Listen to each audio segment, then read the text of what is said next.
नमस्कार, मेरा नाम है सुमित सिंह मेहता। हाजिर हूँ आपके सामने क्लास 12 फिजिक्स से रिलेटेड एक और नया लेक्चर लेके। आज का हमारा है लेक्चर नंबर 42 और आज के इस लेक्चर का हमारा टॉपिक क्या रहने वाला है? हमारा टॉपिक है Ohm's law and vector form of Ohm's law. यानी आज के इस लेक्चर में हम सबसे पहले ओम्स लॉ क्या होता है उसे डिस्कस करेंगे, फिर यहां पर कुछ इंपॉर्टेंट टर्म्स के बारे में डिस्कस करेंगे, जैसे रेजिस्टिविटी क्या होती है, कंडक्टिविटी क्या होती है, फिर उसके बाद लास्ट में हम vector form of Ohm's law को डिस्कस करेंगे, जो कि काफी ज्यादा इंपॉर्टेंट होने वाला है और यहां से हर साल एक ना एक क्वेश्चन बोर्ड एग्जाम में पूछ लिया जाता है। ठीक है, तो this thing is very very important. यानी जो vector form of Ohm's law है वो बहुत ज्यादा इंपॉर्टेंट है।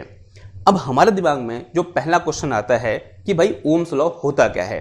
ओम्स क्या थे? एक साइंटिस्ट थे जिन्होंने बड़ी सिंपल सी बात बोली। उन्होंने क्या बोला? उन्हें यह बोला कि अगर मेरे पास इस तरह से कोई एक कंडक्टर है, ये क्या है? एक कंडक्टर है और इस कंडक्टर के टर्मिनल के बीच कुछ पोटेंशियल डिफरेंस है। Late us say this potential difference is V।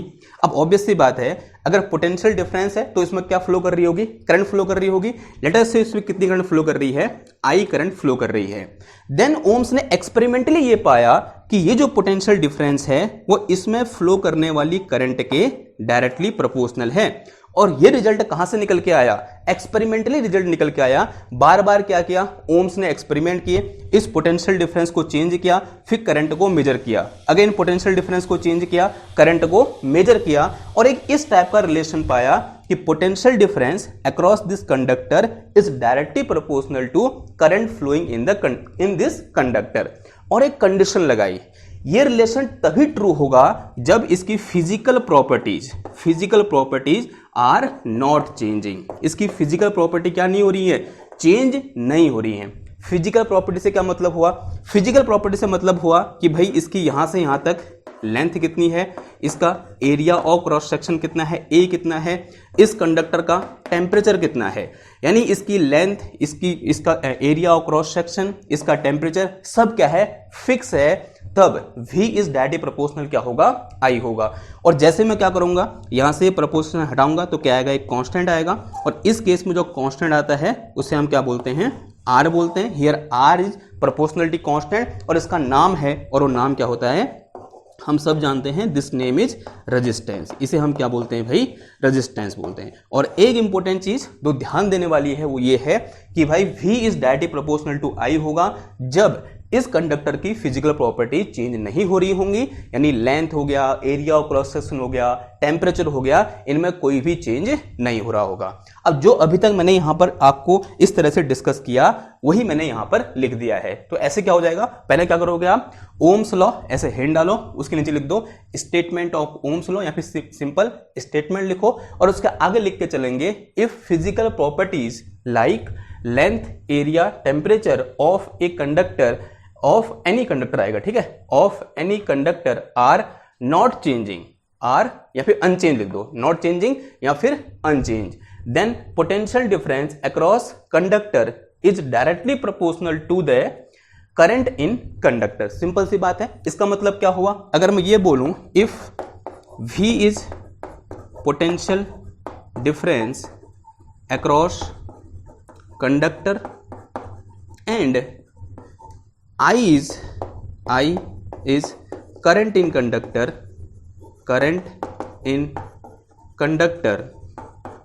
then क्या लिख सकता हूं ऐसे में? V is directly proportional to I लिख सकता हूं।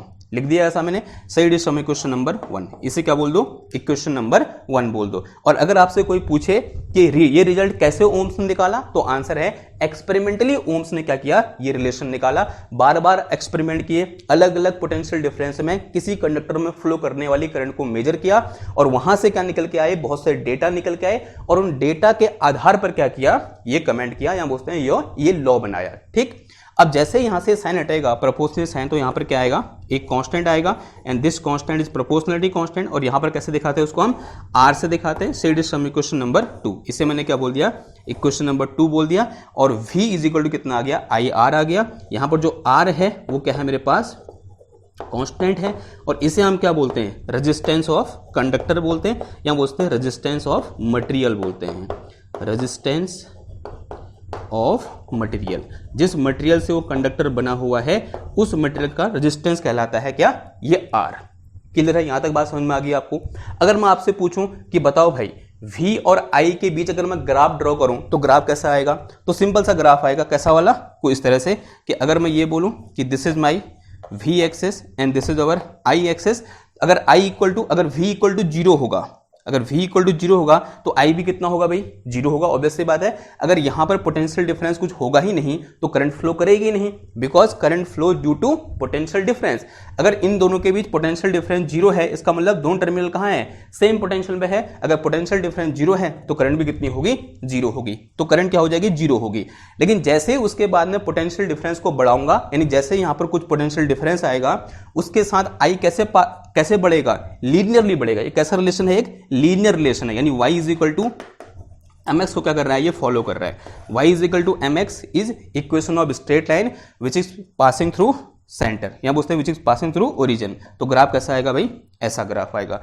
This is graph between potential difference and current, potential difference और करंट के बीच कुछ इस टाइप का ग्राफ हमें देखने को मिलेगा। क्लियर है इतनी बात, ओके। अगर इतनी बात क्लियर होगी, अब यहां पर एक टर्म आया क्या, रेजिस्टेंस। अब हम क्या करेंगे भाई, इस टर्म को डिफाइन करेंगे कि किसी मटेरियल के रेजिस्टेंस से क्या मतलब होता है।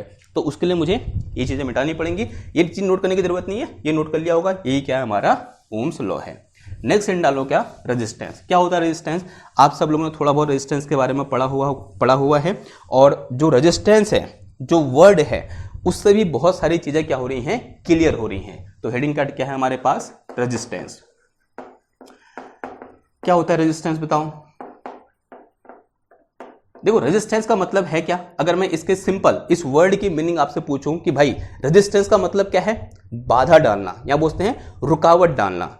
यानी रेजिस्टेंस क्या होती है, किसी एक मटेरियल की ऐसी प्रॉपर्टी जिस प्रॉपर्टी की वजह से वो उस मटेरियल में चार्ज के फ्लो पर बाधा डालती है, यहां बोल सकते हैं चार्ज के फ्लो को रोकती है, या फिर उस चार्ज के फ्लो को नहीं होने देती है, या फिर चार्ज के फ्लो को अपोज करती है। उस प्रॉपर्टी को हम क्या बोल देते हैं, रेजिस्टेंस बोल देते हैं।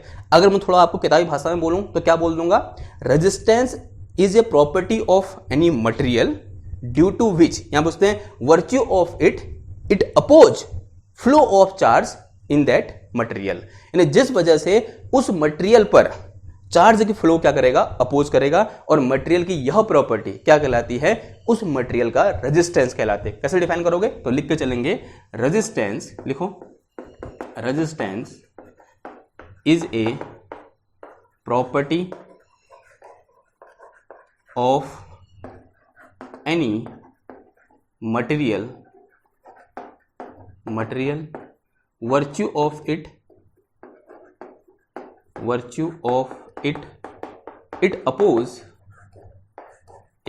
oppose flow of charge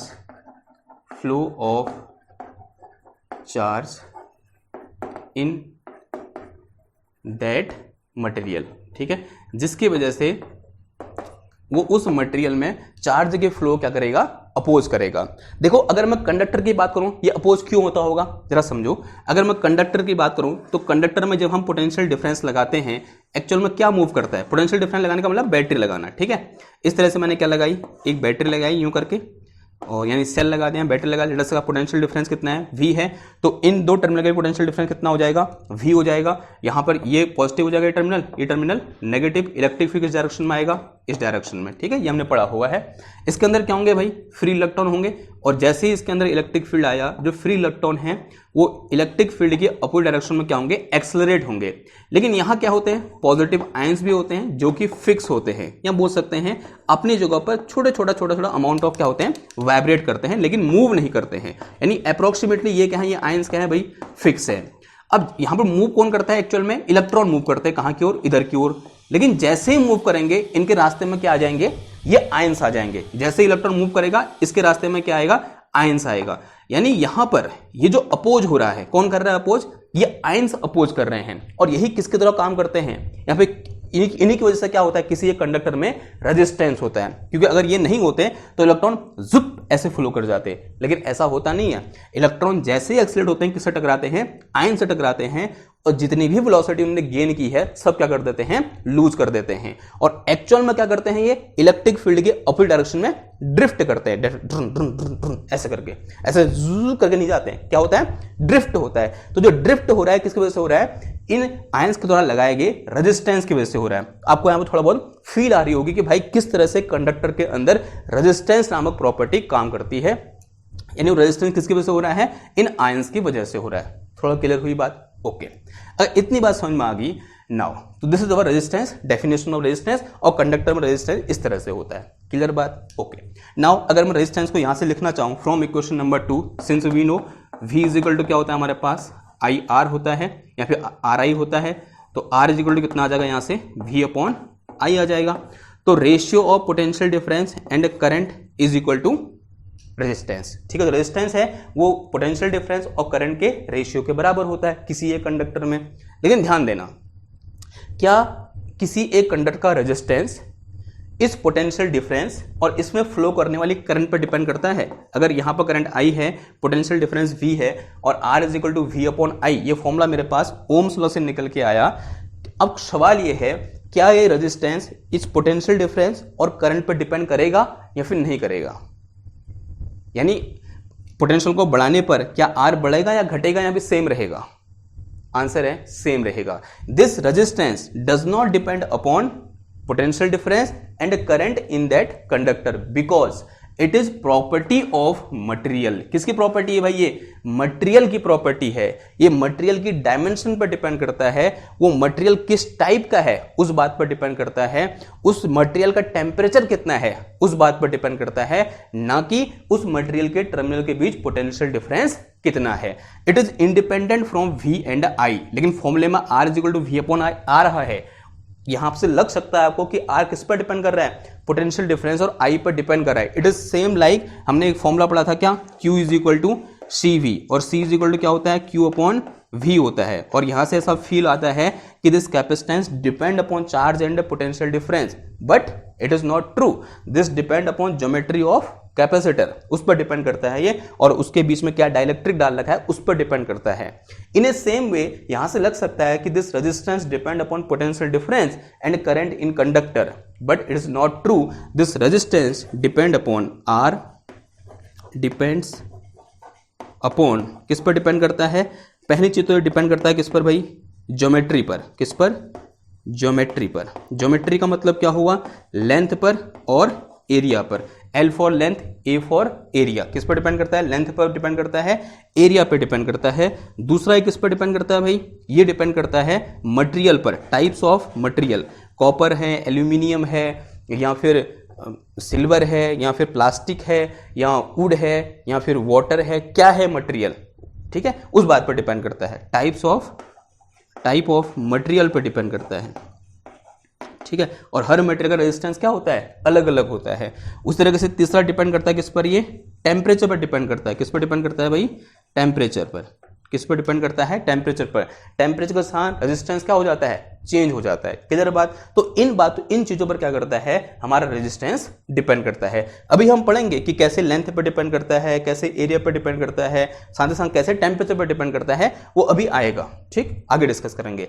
लेकिन फिलहाल के लिए यहां से थोड़ा बहुत क्या करते हैं, इस रेजिस्टेंस की यूनिट क्या होती है और इसका डायमेंशन फॉर्मूला क्या होता है उसे डिस्कस कर लेते हैं। और ऑब्वियस सी बात है किस फॉर्मूले से निकल के आएगा, इस फॉर्मूले से निकल के आएगा। उसके लिए मुझे यहाँ पर ये चीजें मिटानी पड़ेंगी। आई होप आपने लिख लिया होगा, अगर नहीं लिखा है तो इसका स्क्रीनशॉट ले लो, मैं इसे मिटाने जा रहा हूँ। बताओ भाई, इस फॉर्मूले से बताओ कि रेजिस्टेंस की यूनिट क्या हो जाएगी और इसका डायमेंशन फॉर्मूला क्या हो जाएगा। बड़ा सिंपल है और आप लोगों को निकालना आना चाहिए, रटने वाली यहाँ पर बात नहीं होनी चाहिए। आपको डायमेंशन फॉर्मूला और किसी भी क्वांटिटी या फिजिकल क्वांटिटी की यूनिट निकालनी आपको आनी चाहिए। देखो, यूनिट ऑफ R क्या होगी इसकी यूनिट बताओ। R इज इक्वल टू क्या है मेरे पास, यहाँ से V अपॉन I के बराबर है, तो यूनिट क्या हो जाएगी इसकी, V यानी पोटेंशियल डिफरेंस, इसकी यूनिट क्या होती है, वोल्ट होती है। ये क्या है, करंट, और करंट की यूनिट क्या होती है, एम्पियर होती है। यानी यूनिट ऑफ R क्या हो जाएगी, वोल्ट पर एम्पियर। और इसी को हम कभी कभी कैसे लिखते हैं, ओम लिखते हैं। क्या लिखते हैं, ओम। क्यों लिखते हैं भाई ओम, देखो बड़ी सिंपल सी बात है, ओम्स लॉ से ये निकल के आया, या फिर ओम ने सबसे पहली बार इस कांस्टेंट के बारे में बताया, तो इसलिए हम इसकी यूनिट क्या होती है, उनके सम्मान में ओम होती है। यानी 1 वोल्ट पर एम्पियर इक्वल टू किसका होगा, 1 ओम के बराबर होगा। अब इसका एक सिंबल भी होता है, सिंबल क्या होता है ओम का, SYMB सिंबल, सिंबल होता है इसका ऐसे, ऐसे बनाओगे फिर ऐसे फिर, this is symbol of ohm, this is symbol of ohm. 1 ohm OHM लिखो या फिर 1 ऐसे लिखो, ओम लिखो, दोनों क्या है सेम बात है। तो ये सिंबल क्या है इंपॉर्टेंट है, दिस सिंबल ऑफ ओम। तो रेजिस्टेंस की यूनिट क्या होती है भाई, ओम होती है, और ऐसे भी लिख सकते हो आप और ऐसे भी लिख सकते हो। दूसरा आता है क्या इसका डायमेंशनल फॉर्मूला, क्या हो जाएगा बताओ डायमेंशनल फॉर्मूला। अगेन फॉर्मूले से निकल के आएगा, R इज इक्वल टू क्या होता है मेरे पास V/I के बराबर होता है, dimension of R must be equal to dimension of V upon में कितना आ जाएगा यहाँ से डायमेंशन ऑफ I आ जाएगा, ठीक है। और dimension of V potential equal to क्या होता है, पोटेंशियल डिफरेंस इक्वल टू क्या होता है, वर्क डन अपॉन चार्ज होता है, यानी डायमेंशन ऑफ वर्क और अपॉन में क्या आ जाएगा डायमेंशन ऑफ चार्ज और इनटू कितना आ जाएगा डायमेंशन ऑफ I। और डायमेंशन ऑफ वर्क हम सब जानते हैं क्या होता है ML/T-2 के बराबर होता है, और अपॉन में डायमेंशन ऑफ चार्ज क्या होता है मेरे पास A/T के बराबर होता है, और डायमेंशन ऑफ I यानी फंडामेंटल क्वांटिटी है तो क्या होता है इसका A होता है। सॉरी, क्या करो थोड़ा सॉल्व करो, ऊपर नीचे करो, कितना आ जाएगा ये ML²T⁻³ A की पावर कितना आ गया ये -2 आ गया, and this is dimension of R। ये क्या निकल गई हमारे पास डायमेंशन ऑफ R निकल के आ गई, जो कि क्या है बहुत इंपॉर्टेंट है, कभी कभी पूछ ली जाती है। ठीक, क्लियर बात, ओके। नाउ अब आगे बढ़ते हैं। अब यहां पर क्या आता है, एक टर्म आता है and that term is known as resistivity. ठीक है, कहां से आया वो टर्म जरा समझेंगे, हिंट डालो क्या रेजिस्टिविटी, तो इधर मिटा रहा हूं, ठीक है मैं। आवर हेडिंग इज रेजिस्टिविटी, क्या होती है रेजिस्टिविटी जरा समझो। हेडिंग हमारी क्या है next, resistivity, and it is represented by rho. ये बहुत इंपॉर्टेंट डिस्कशन है, इसको गौर से समझना। ठीक, नाउ अभी हमने क्या डिस्कस किया कि जो रेजिस्टेंस होता है किन किन बातों पर डिपेंड करता है भाई, ज्योमेट्री पर डिपेंड करता है, यानी लेंथ पर डिपेंड करता है किसी एक कंडक्टर की, और उसके एरिया ऑफ क्रॉस सेक्शन पर डिपेंड करता है। ठीक है, ये जो एरिया था ना, कौन सा एरिया था, area of cross section. I think वहां पर बोलना भूल गया, लेकिन ये जो एरिया है वो कौन सा एरिया है, एरिया ऑफ क्रॉस सेक्शन है। कहने का मतलब है कि अगर मेरे पास इस तरह से क्या है, एक कंडक्टर है यूं करके, और इस कंडक्टर की लेंथ यहां से यहां तक कितनी है भाई हमारे पास L है, और ये जो एरिया है this is called area of cross section. Let us say this area of cross section is A। ये जो एरिया होता है, ठीक है, इस एरिया को क्या बोलता हूं मैं, एरिया ऑफ क्रॉस सेक्शन बोलता हूं। And it was found that कि this resistance of this wire of, और we can say this conductor is directly proportional to क्या, L। R is directly proportional to L, यानी जितनी ज्यादा length होगी उतना ज्यादा क्या होगा, इस वायर का रेजिस्टेंस होगा। ये पाया गया, said is some question number 1। साथ ही साथ ये भी पाया गया कि R is directly inversely proportional to the area of cross section. जो R है वो एरिया ऑफ क्रॉस सेक्शन के इनवर्सली प्रोपोर्शनल होता है। Said is some question number 2। अब एक काम करो, इक्वेशन 1 और इक्वेशन 2 कंबाइनली लिख दो, क्या आ जाएगा यहां से, from equation 1 and 2 R is directly proportional to L upon A आ जाएगा। अब देखो, अब इस साइन को जैसे हटाऊंगा प्रोपोर्शनल साइन को, तो क्या आएगा यहाँ पर, एक कांस्टेंट आएगा, और इस केस में जो कांस्टेंट आता है that constant is equal to rho. वो क्या होती है, रेजिस्टिविटी होती है। तो कितना आ जाएगा यहाँ से, R is equal to rho L upon A। यहाँ पर रो क्या है, प्रोपोर्शनलिटी कांस्टेंट है, जिसे हम क्या बोलते हैं, रेजिस्टिविटी बोलते हैं। हियर रो इज रेजिस्टिविटी, तो लिख के चलेंगे, हियर रो इज कांस्टेंट, जो रो है वो कांस्टेंट है, नोन एज रेजिस्टिविटी, जिसको हम क्या बोलते हैं भाई, रेजिस्टिविटी के नाम से जानते हैं। अगर मैं यहां से रेजिस्टिविटी को लिखना चाहूंगा तो रेजिस्टिविटी रो इक्वल टू कितना आ जाएगा, ये आ जाएगा R A अपॉन L आ जाएगा। तो resistivity rho is define as, यहां बोलते हैं mathematically is equal R A upon L, जहां R क्या है, रेजिस्टेंस है, A क्या है, एरिया ऑफ क्रॉस सेक्शन है, A क्या है, इसकी पूरी लेंथ है। अब एक काम करो, अगर मैं इसकी यूनिट निकालना चाहूं यहां से, बताओ क्या हो जाएगी इसकी unit will be equal to unit of rho. तो R की यूनिट क्या होती है भाई, ओम होती है, इसकी क्या होती है, मीटर स्क्वायर, नीचे कितना आ जाएगा, मीटर आ जाएगा, मीटर से एक मीटर कैंसिल हो जाएगा, तो यूनिट ऑफ रेजिस्टिविटी कितना आ गया भाई मेरे पास, ओम मीटर आ गया। यूनिट ऑफ रेजिस्टिविटी कितना हो गया, ओम मीटर हो गया। उसी तरह से अगर मैं इसका डायमेंशन लिखाऊं तो डायमेंशन फॉर्मूला क्या हो जाएगा बताओ, डायमेंशन फॉर्मूला हो जाएगा, देखो ओम इतना तो ऐसे रहेगा, यहाँ पर मीटर जुड़ गया यानी एक एल और जुड़ जाएगा तो कितना हो जाएगा, ये डायमेंशन फॉर्मूला आ जाएगा इसके क्या, एम एल की पावर 3 टी की पावर -3 ए की पावर -2। ठीक है, सही लिखा। This is dimension formula of resistivity. ये क्या निकल के आया, रेजिस्टिविटी का डायमेंशन फॉर्मूला निकल के आया। अब इससे हम बहुत सारी इंफॉर्मेशन और एक्सट्रैक्ट कर सकते हैं। देखो कैसे, अब आपके जवाब में ये क्वेश्चन आ रहा होगा ना कि भाई ये मैंने कैसे लिख दिया, R is directly proportional to L, R is inversely proportional to A. एक तो मैं बोल सकता हूं कि भाई ये रिजल्ट कहां से देखने को मिला, हमको एक्सपेरिमेंटली देखने को मिला। क्या ये चीजें मैथमेटिकली प्रूव कर सकता हूं, आंसर है हाँ जी कर सकता हूं। और हमने ये दोनों चीजें मैथमेटिकली क्या कर रखी हैं, प्रूफ कर रखी है। कहां प्रूफ करी, इससे जो पिछला लेक्चर था जहां पर हमने relation between current and drift velocity पढ़ा था, अगर आपको याद है तो मैंने कहा था वहां पर जो लास्ट में हमने कुछ एक्स्ट्रा डिस्कशन किया था उस रिलेशन के बीच, वहां पर हम ये चीज पहले से लाए हुए हैं। यहां मैंने अभी तक उसको एक्सपोज नहीं किया, अब मैं उसको एक्सपोज करने जा रहा हूं कि भाई हमने कल ये पढ़ा हुआ है। देखो क्या पढ़ा है हमने, ऐसे बनाकर चलना, नोट्स नोट ऐसा करके लिख कर चलना, नोट करके।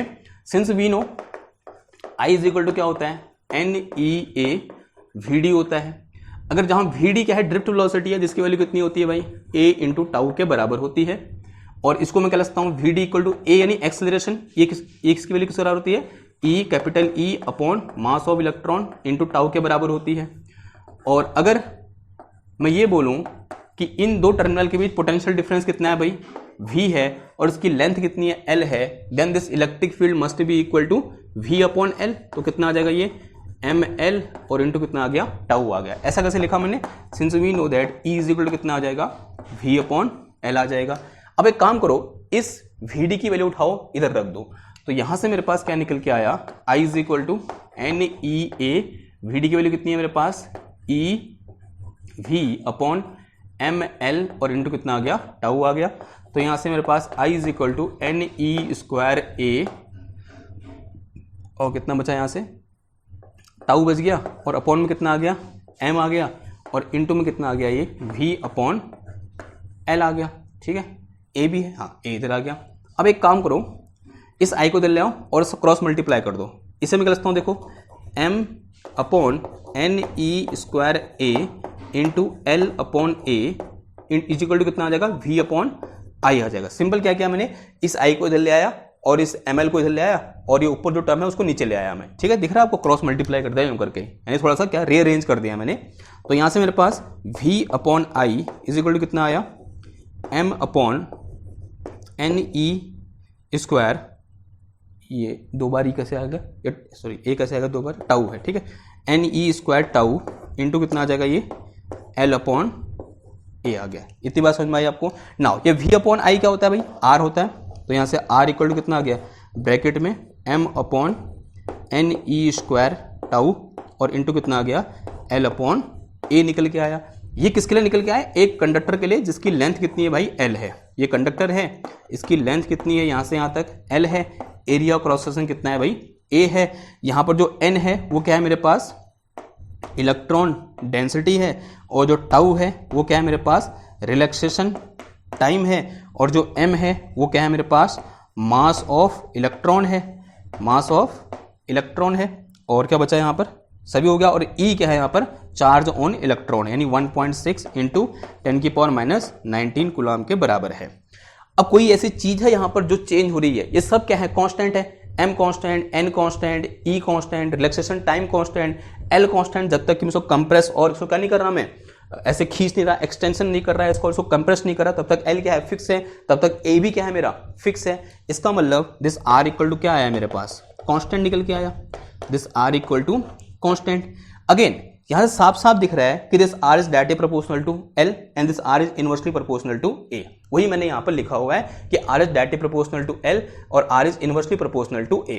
और जैसे ही मैंने प्रोपोर्शनल साइन हटाया तो यहां पर क्या आया, एक कांस्टेंट रो आया। तो ऑब्वियस सी बात है this rho must be equal to m upon N E square into tau. तो from here this rho can be written as rho equal to कितना हो जाएगा बताओ, अगर मैं यहां से कंपेयर कराऊंगा इस इक्वेशन को और इस इक्वेशन को, तो यहां से रो इक्वल टू कितना आ गया, देखो कितना है, m अपॉन क्या आया, एन ई स्क्वायर कितना निकल के आया, टाउ निकल के आया। ठीक है, अब इस फॉर्मूले को जरा गौर से देखो और एक सवाल का आंसर दो कि मेरे पास किसी एक मटेरियल का इस तरह से वायर था इस वायर की लेंथ पहले कितनी थी, L थी। मैंने क्या किया, इसको कंप्रेस किया और ये ऐसा हो गया वायर, और इसकी लेंथ कितनी होगी अब, L/2 होगी। इसकी लेंथ कितनी होगी, L/2 होगी। इसका टेम्परेचर सेम है, टेम्परेचर में कोई चेंज नहीं आया, मैं अज्यूम करके चला हूं, और इसकी जो नंबर्ड इलेक्ट्रॉन डेंसिटी है उसमें भी कोई चेंज नहीं आया है। अब आपको ये बताना है क्या इसकी रेजिस्टिविटी में कोई चेंज आएगा, नहीं आएगा, बताओ क्या इसकी रेजिस्टिविटी चेंज होगी, नहीं होगी, इधर से पता चलेगा। देखो यहां से लग रहा है रेजिस्टिविटी L पर डिपेंड करती है, और L अगर घटेगा तो रेजिस्टिविटी क्या हो जाएगी, बढ़ जाएगी, क्योंकि कैसा रिलेशन है, यहां पर इनवर्स रिलेशन है। लेकिन ऐसा नहीं होता है, क्योंकि एक्चुअल में जो फॉर्मूला है कौन सा वाला है, ये वाला है। ये फॉर्मूला बता रहा है कि भाई किन किन बातों पर हमारा रो डिपेंड कर रहा है। वो M पर डिपेंड कर रहा है, इलेक्ट्रॉन डेंसिटी पर डिपेंड कर रहा है, चार्ज इन वन इलेक्ट्रॉन पर डिपेंड कर रहा है, और रिलैक्सेशन टाइम पर डिपेंड कर रहा है। रिलैक्सेशन टाइम क्या होता है, कोलिजन या बोलते हैं time period between two successive collision, उसे हम क्या बोलते हैं, रिलैक्सेशन टाइम बोलते हैं। तो यहां साफ पता चल रहा है कि भाई इस कंडक्टर या फिर इस वायर और इस वायर अगर दोनों मटेरियल सेम है तो उनकी रेजिस्टिविटी भी क्या होगी, सेम होगी, क्योंकि वो लेंथ पर डिपेंड कर ही नहीं रहा है, या बोल सकते हैं डायमेंशन पर डिपेंड कर ही नहीं रहा है। अगर मेरे पास कॉपर का एक वायर है, चाहे वो 100 मीटर का वायर हो, चाहे मेरे पास 1 मीटर का वायर हो, दोनों वायर की रेजिस्टिविटी क्या रहेगी, सेम रहेगी। लेकिन अगर मैं दोनों वायर के रेजिस्टेंस की बात करूं तो बताओ क्या रेजिस्टेंस लेंथ पे डिपेंड करता है, आंसर है हाँ जी करता है। वो मुझे इस फॉर्मूले से भी देखने को मिलता है और यहां से इस फॉर्मूले से भी देखने को मिलता है। यानी this resistance depend upon length as well as area of cross section. अगर मेरे पास कॉपर का एक वायर है, चाहे वो 100 मीटर का हो और वो 1 मीटर का हो, उसकी रेजिस्टिविटी सेम होगी, लेकिन रेजिस्टेंस क्या होगा, अलग अलग होगा। ठीक है, और वो कैसे अलग अलग, कैसे डिपेंड करेगा, directly proportional to L and inversely proportional to A। इतनी बात समझ में आई आपको, ओके।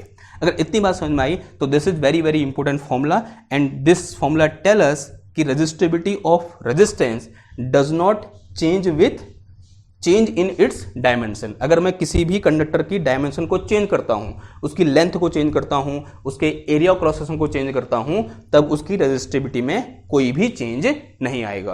अब यहां पर डिफरेंट टाइप के मटेरियल होते हैं, उनकी रेजिस्टिविटी कांस्टेंट टेम्परेचर पर क्या होती है, कांस्टेंट होती है। अब मैंने ये क्यों बोला, देखो जो टेम्परेचर होता है ना, यहां बोलते हैं जो ये होता है, ये चीज क्या लिखी है मैंने, टाउ लिखी है। यहां पर टाउ क्या है, मेरा रिलैक्सेशन टाइम है, और ये जो रिलैक्सेशन टाइम है ये टेम्परेचर पर डिपेंड करता है। अगर मैं टेम्परेचर को बढ़ाऊंगा तब रिलैक्सेशन टाइम घट जाता है, अगर मैं टेम्परेचर को घटाऊंगा तब रिलैक्सेशन टाइम बढ़ जाता है। ये बहुत इंपॉर्टेंट डिस्कशन है, ये हम अभी डिस्कस करेंगे कि कैसे रेजिस्टिविटी टेम्परेचर पर डिपेंड करती है। उसके लिए क्या आएगा, एक सेपरेट लेक्चर आएगा, लेकिन फिलहाल के लिए हम यहाँ पर इतनी बात ध्यान में रख रहे हैं कि टेम्परेचर को बढ़ाने पर रिलैक्सेशन टाइम घट जाएगा और टेम्परेचर को घटाने पर रिलैक्सेशन टाइम बढ़ जाएगा। अगर टेम्परेचर के साथ ये चीज वेरी कर रही है जो मैंने गोले के अंदर रखी हुई है, तो ऑब्वियस सी बात है रेजिस्टिविटी भी क्या करेगी, चेंज करेगी। लेकिन हम मान के चलते हैं कि कोई एक कंडक्टर है तो उसका टेम्परेचर अप्रोक्सीमेटली क्या है, कांस्टेंट है। अगर टेम्परेचर कांस्टेंट है तो रिलैक्सेशन टाइम भी क्या है, कांस्टेंट है। साथ ही साथ किस पर डिपेंड करता है, वो इस इलेक्ट्रॉन डेंसिटी पर भी डिपेंड करता है। और कैसे करता है ये बात की बातें हैं, हम क्या करेंगे वो अलग से उस पर एक लेक्चर बनाएंगे कि how resistivity depend upon this temperature. Clear बात, ओके। अगर इतनी बात समझ में आ गई, अब यहाँ पर कुछ मटेरियल होते हैं, उनका मैं चार्ट यहाँ पर लगा दूंगा और आप वहां से देख लेना कि अलग अलग मटेरियल की रेजिस्टिविटी क्या होती है। ठीक, कंडक्टर की रेजिस्टिविटी क्या होती है, बहुत कम होती है, क्योंकि उनमें करंट इजीली फ्लो कर जाती है। जो इंसुलेटर होते हैं या फिर जो सेमीकंडक्टर होते हैं, उनकी रेजिस्टिविटी क्या होती है, बहुत ज्यादा होती है। ठीक है, कंडक्टर कंपेयर में यहाँ पूछते हैं सबसे ज्यादा किनकी होती है, इंसुलेटर की होती है। क्लियर बात, ओके। ना थोड़ा सा क्या करते हैं, आगे बढ़ते हैं और एक नया टर्म यहाँ पर डिफाइन करते हैं, और टर्म का नाम क्या है, कंडक्टिविटी। हिंट डालो क्या, कंडक्टिविटी। क्या होता है वे कंडक्टिविटी, नेक्स्ट टर्म है मेरे पास क्या, सॉरी, कंडक्टिविटी। क्या होती है कंडक्टिविटी, इसको हम दिखाते कैसे, सिग्मा से। देखो बड़ा सिंपल है, reciprocal of resistivity is known as conductivity. लिख दो यहां पर, लिखो भाई, कॉपी वॉपी अपनी लिखो, reciprocal of resistivity is known as conductivity. तो यहां से मेरे पास सिग्मा इक्वल टू कितना आ जाएगा, 1/ρ आ जाएगा। ठीक है, और अगर मैं इसकी यूनिट की बात करूं तो यूनिट क्या हो जाएगी बताओ, यूनिट हो जाएगी मेरे पास क्या, ohm inverse metre inverse. Dimension formula कहां से निकलेगा भाई, इससे निकल जाएगा। ये सारे क्या हो जाएंगे, इनवर्स हो जाएंगे। क्या आ जाएगा, m-1 L-3 T3 A2 आ जाएगा। ठीक है, डायमेंशन फॉर्मूला खुद लिख लेना क्योंकि इतना पढ़ लिया, अब ये तो लिख ही सकते हो ना। अगर ये ओम इनवर्स मीटर इनवर्स हो रहा है तो जहां प्लस है वो माइनस हो जाएगा, जहां माइनस है वो क्या हो जाएगा, प्लस हो जाएगा। ठीक, तो this is in this way we define our conductivity. इस तरह से हम क्या करते हैं, कंडक्टिविटी को डिफाइन करते हैं। अगर रेजिस्टिविटी ये है तो कंडक्टिविटी का फॉर्मूला क्या हो जाएगा, सिग्मा इक्वल टू कितना आ जाएगा मेरे पास, this is me² tau upon कितना आ जाएगा, m आ जाएगा। Again this conductivity also not depend upon dimension of conductor, यानी कंडक्टर की लेंथ और एरिया ऑफ क्रॉस सेक्शन को चेंज करने पर जैसे रेजिस्टिविटी में कोई चेंज नहीं आता है उस तरह से कंडक्टिविटी में भी कोई चेंज नहीं आएगा। लेकिन दोनों कैसे हैं, दोनों में कैसा रिलेशन है, इनवर्स रिलेशन है। जहां कंडक्टर की रेजिस्टिविटी बहुत कम होती है वहीं दूसरी ओर कंडक्टर की कंडक्टिविटी क्या होगी, बहुत ज्यादा होगी। उसी तरीके से जहां इंसुलेटर की रेजिस्टिविटी क्या होती है, बहुत ज्यादा होती है, तो कंडक्टिविटी क्या होगी, बहुत कम होगी। ठीक है, दोनों में कैसा रिलेशन है, इनवर्स रिलेशन है, दोनों क्या एक दूसरे के रेसिप्रोकल है। यहां से आप समझ रहे होगे, क्लियर बात। तो ये क्या हो गया, हमारी रेजिस्टिविटी होगी, सॉरी कंडक्टिविटी होगी। ठीक है, रेजिस्टेंस के टर्म में लिख सकते हो आप इसको यहां से। ठीक, कहां से, यहां से लिख सकते हैं। देखो since what we have rho is equal to कितना है, आर ए अपॉन एल है, और अगर मैं यहाँ से क्या निकालूं, 1 अपॉन रो निकालूं तो कितना आ जाएगा, ये 1 अपॉन आर एल अपॉन ए आ जाएगा। और ये क्या होता है मेरे पास, सिग्मा होता है, तो सिग्मा इक्वल टू कितना आ गया, 1 अपॉन आर एल अपॉन ए आ गया। ठीक है, तो this is formula of sigma. ऐसे भी क्या कर सकते हैं हम, इस सिग्मा को डिफाइन कर सकते हैं, बहुत सिंपल है। ठीक, नाउ अब यहाँ पर जो लास्ट हमारा टॉपिक है जो कि बहुत इंपॉर्टेंट भी होने वाला है और जो कि मैंने हेडिंग में भी लिखा था, वो क्या है हमारे पास, vector form of Ohm's law या फिर Ohm's law in vector form. ठीक है, क्या होता है भाई Ohm's law in vector form. Ohm's law है क्या, अभी तक हमने क्या डिस्कस किया, V is equal to I R, ये मेरे पास क्या है भाई, ओम्स लॉ है। यहां तक किसी को कोई दिक्कत है, V is equal to I R, simple, ये क्या है हमारा ओम्स लॉ है। Now since we know that कि this V is equal to I R, R जो करता हूं मैं रो एल अपॉन ए लिख सकता हूं। एक काम करो, इस एल को इधर ले आओ तो कितना आ गया, ये V upon L is equal to ये कितना आ गया, I अपॉन ए और इंटू कितना आ गया, ये रो आ गया। ठीक, बताओ V अपॉन एल क्या होता है भाई, इलेक्ट्रिक फील्ड होता है, सिंपल सी बात है। V upon L is equal to electric field, और I अपॉन ए क्या होता है, करंट डेंसिटी होता है, J, और रो क्या है यहाँ पर, रो ही है। देखो ये चीज क्या है, वेक्टर क्वांटिटी, ये भी क्या है, वेक्टर क्वांटिटी। क्या लगा दो ऊपर से, वेक्टर लगा दो, तो this is vector form of Ohm's law. यही क्या है हमारा ओम्स लॉ का वेक्टर फॉर्म है। इसी को मैं ऐसे लिख सकता हूं, कैसे, J vector is equal to 1 upon rho into E vector. 1 upon rho क्या होता है भाई, सिग्मा होता है, तो J वेक्टर इक्वल टू कितना आ गया, सिग्मा इंटू ई आ गया। तो इस तरह से हम क्या कर सकते हैं, ओम्स लॉ को लिख सकते हैं। ये लिखो या ये लिखो या फिर ये लिखो, तीनों क्या है, सेम चीज है। ठीक, ये ओम्स लॉ है, ये क्या हो गया, ये दोनों क्या है, ohms law in vector form है। ठीक, ध्यान देना, कभी कभी आप कंफ्यूज हो सकते हो कि रो किसके साथ होता है, J के साथ, और सिग्मा किसके साथ होता है, E के साथ। और ये रिलेशन एक और बहुत इंपॉर्टेंट बात बता रहा है कि this J is in the direction of applied electric field. तो जो करंट डेंसिटी डायरेक्शन होती है वो इलेक्ट्रिक फील्ड की, या जो अप्लाइड इलेक्ट्रिक फील्ड है, कौन सा वाला, अच्छा मिट गया वो डायग्राम। अगर इलेक्ट्रिक फील्ड कैसे है, ऐसे है, तो जो करंट डेंसिटी होगी वो कहां की ओर होगी, इलेक्ट्रिक फील्ड की डायरेक्शन में होगी। ये बहुत इंपॉर्टेंट यहां से इंफॉर्मेशन हमें देखने को मिल रही है कि J is in the direction of applied electric field. तो this is our Ohm's law in vector form, या बोलते हैं vector form of Ohm's law. Clear है बात। तो this is all about Ohm's law. Now अब नेक्स्ट लेक्चर में क्या डिस्कस करेंगे हम, नेक्स्ट लेक्चर में सबसे पहले हम डिस्कस करेंगे क्या जो ओम्स लॉ है क्या वो हमेशा एप्लीकेबल होता है या फिर कुछ ऐसी लिमिटेशन भी हैं ओम्स लॉ की। तो नेक्स्ट लेक्चर में पहले हम क्या डिस्कस करेंगे, लिमिटेशन ऑफ ओम्स लॉ। फिर उसके बाद डिस्कस करेंगे हम कि किस तरह से रेजिस्टिविटी टेम्परेचर के साथ चेंज होती है, या मतलब रेजिस्टेंस जो है वो टेम्परेचर के साथ चेंज होता है। ठीक है, ऑब्वियस सी बात है, रेजिस्टिविटी चेंज होगी, रेजिस्टेंस भी क्या होगा, चेंज होगा। और वो चेंज कैसे होता है ये हम क्या करेंगे, डिस्कस करेंगे। एक इंपॉर्टेंट फॉर्मूला वहां पर आता है, और उस फॉर्मूला से रिलेटेड क्वेश्चन हर साल या बोलते हैं एक साल छोड़ के पूछे जाता है 2 नंबर का, जो कि बहुत इंपॉर्टेंट है। ऐसे पूछा जाएगा कि बताओ भाई, दिया होगा कि एट 10 डिग्री सेल्सियस अगर किसी एक कंडक्टर का रेजिस्टेंस 10 ओम है, बताओ 50 डिग्री सेल्सियस टेम्परेचर होने के बाद उसका रेजिस्टेंस कितना हो जाएगा। तो ये कैसे निकालेंगे और इसके लिए क्या फॉर्मूला होगा, ये हम क्या करेंगे, नेक्स्ट लेक्चर में डिस्कस करेंगे। आई होप आज का ये लेक्चर आपको समझ में आया होगा। अगर समझ में आया है तो उसको लाइक करो, शेयर करो, सब्सक्राइब करो। मैं मिलता हूँ आपसे नेक्स्ट क्लास में एक और नए टॉपिक के साथ। तब तक थैंक यू, धन्यवाद, बाय बाय।